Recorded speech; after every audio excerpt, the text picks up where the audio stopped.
Hello. I don't know if you can hear me or not, but I'm just using my headphones because it looks like the other ones weren't working. But I was reading Deadline earlier, and um, let me see if I can find that Deadline article because it's pretty crazy to read it. But Scarlett Johansson was giving birth while Disney released their statement about her salary and being insensitive about COVID-19 pandemic, and overall, I think it just underlines where Disney's at right now. I don't think they're really trying to make the best quality work anymore, the best quality films anymore. I think they're just trying to make as much money as possible. I think when it comes to somebody like Kevin Feige that cares and has pride in their job, he watches over his line of films very closely. So he maintains a standard of quality there. But other than that, I don't really think he is the rule. He's more the exception. Um, and the new CEO they brought in, Bob Chapek, is totally different from Bob Iger. One of them is just a lot more political, has a little bit more finesse, knows how to play the game. And it seems like Chapek is really struggling. Seems like Disney's really focused on money right now. A lot of the articles and the news coming out around Disney focus around price increases, theme park prices, hotel prices, and this argument with Scarlett Johansson over money. It seems like everything's coming down to money for them right now. So they definitely have some image issues they got to control. Um, Interestingly, maybe it's just totally a coincidence. It also seems like China has shut off Disney in a major way. No Black Widow, no Shang-Chi. Um, I think it's just interesting that in general, so many people that are supposedly principled or standing for what's right or have morals or even make films about superheroes still want the film to open in China, even though China's committing human rights abuses. Seems kind of hypocritical, but there's there's just a lot of horror going on all around the world. So maybe it's not necessarily fair, but it just seems like in this country we ignore the suffering that we accept. Um, the stuff that's normal is okay. Presciently, it seems like Christopher Nolan made those observations, or I guess Christopher Nolan, Jonathan Nolan, and David Goyer with The Dark Knight. I'm not sure who wrote what, but the Joker made the observation that when people die and it's considered an acceptable loss or a calculated risk, it's okay. But when people die in concentration camps that we disapprove of, it's bad. Or if people in Afghanistan are trying to get on planes and they fall off and die, that's bad.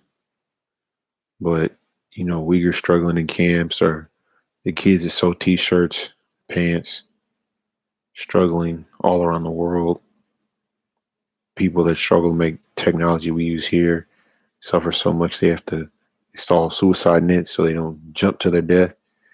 That is okay. No need to embargo any of those people or countries. But at any rate, that kind of took a dark turn.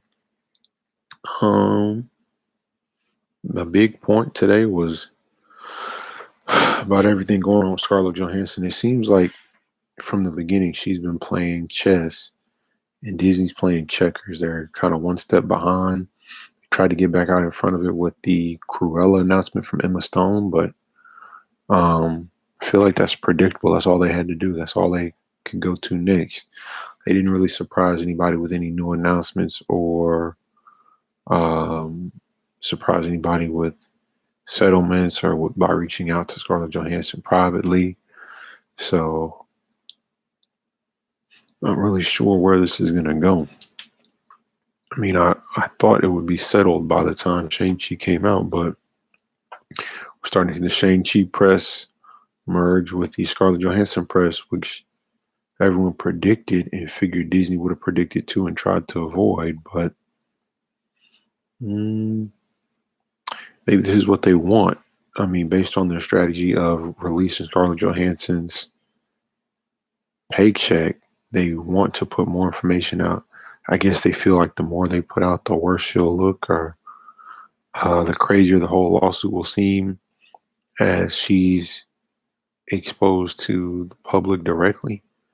Um, I mean, they might not actually be that wrong. I believe it was Scarlett Johansson that ran into some issues around, maybe it was portraying a woman that she wasn't meant to portray or couldn't portray because of her identity, gender identity. Um, I feel like during the beginnings of Me Too, I think she just kind of laughed it off and said that was part of the culture. I believe she's worked with Woody Allen too. Um, so yeah, Scarlett Johansson is different too. She's not necessarily just, you know, coming out smelling like roses every time she gets in front of a microphone. So there might be a wish from Disney for her to try to strike back herself and fall into the trap of overexposure that essentially will just delegitimize your case because people lose faith in you as a person. Let me see. I don't want to slander her worse than she's already being slandered. Let me see if she did say what she said.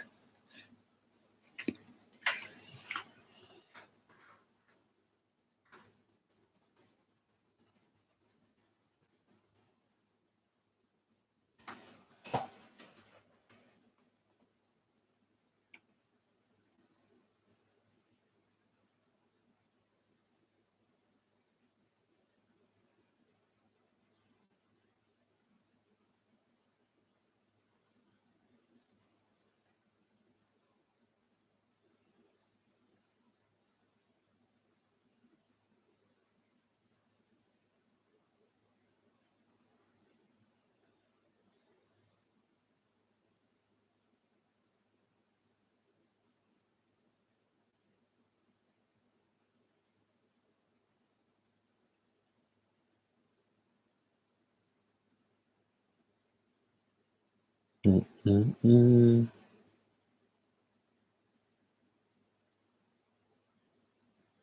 Hmm. I can't really find it, but let me see. Let me see.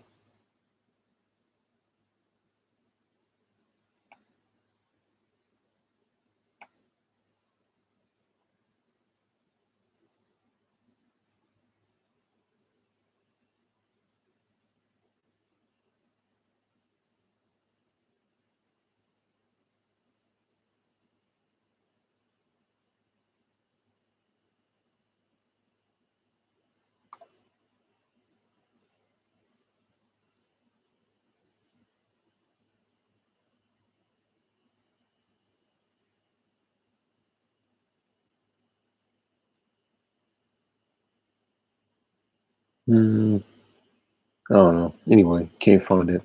Let me see if I can just find the deadline article from earlier today talking about the fact that she was given birth at the time that Disney came after her with the response that contained her salary.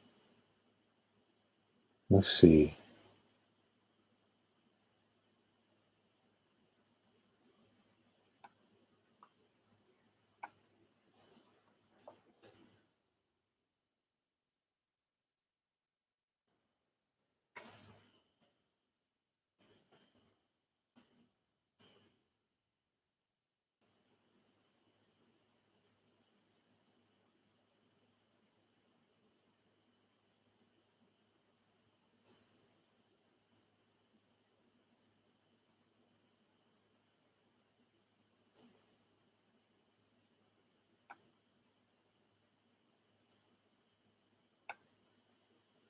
Hmm.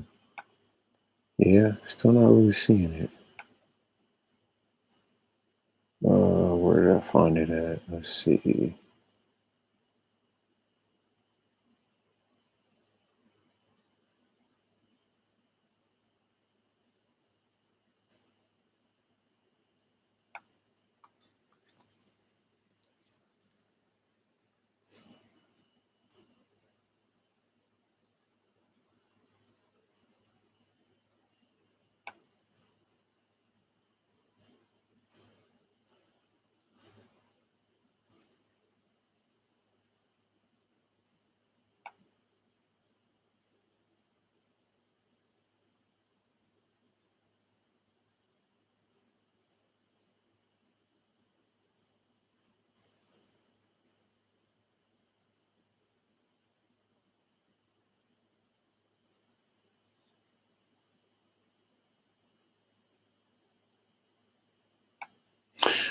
All right, here it goes.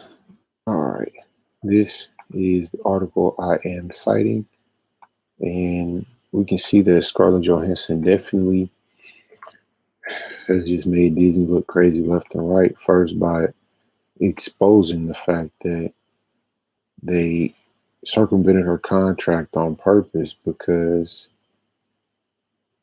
I mean, it was clearly not agreed upon to have her film come out on Disney Plus the same time came out in theaters, and her representation reached out to Disney and got ignored. So I really don't know what else to say about it. And they came after her while she was pregnant and was in the hospital at the time, delivering a baby while they attempted to smear her. So I don't know. Seems like Disney's always on the wrong side of history, but at the same time, they never want to catch on and try to repent and change their strategies. They just double down and dig deeper into it. There was the whole Bob Chapek experiment comment with Simu Liu, and I think it should just be understood. Don't use experiment when talking about really anybody. I think you could have just said, "Oh, the fact that we're releasing this with a 45-day window before it goes to Disney Plus is going to be interesting to see. Curious to see what happens when we change up our release strategy. And I know either way, we will come out on top, recover, and do our best business ever as we prepare to go into 2022 with some of our most anticipated films of all time. I think if you leave it generic like that, without any kind of offensive statements or even mentioning the word Shang-Chi or the word Eternals, just leave any specifics out and you'd be just fine. But what do I know?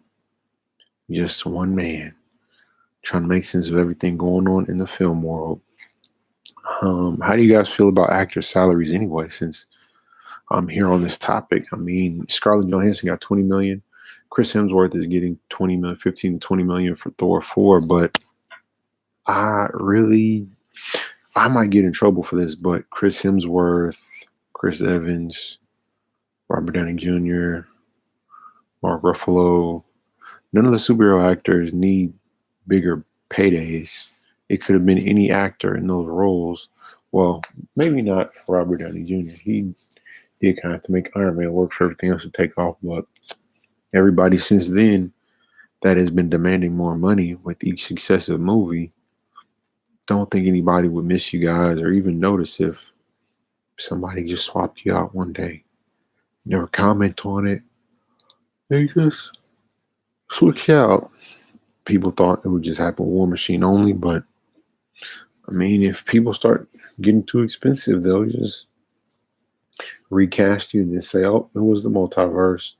They dropped that other one out and dropped this new one in, but he has the same memories, just different look, because the multiverse can do that. So, introducing the multiverse, I would have thought would essentially devalue actors, but seems like everybody's getting really solid paydays. But with Thor, with Black Panther. Also looking at the possibility that these movies are only going to be 45-day theatrical exclusives too. So everything is changing, and it's also all changing simultaneously. There's really no clean break or a time when one thing is changing and then like the business side changes, but entertainment and the way things are distributed changes separately. No. Entertainment changed because of distribution changes. Those distribution changes led to new talent problems as they renegotiate or negotiate new contracts. At any rate, just wanted to put that out there. I think it's really a shame that Disney can't just reach out to Scarlett Johansson properly, privately, and also seems uninterested in behaving professionally when in public, interacting with her. So, hope she is enjoying life as a new mother.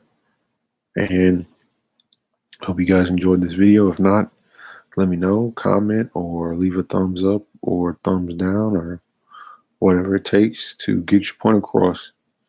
If you want to give me an email, I believe I put it in my past messages, but you guys have a great day. I'll see you guys tomorrow.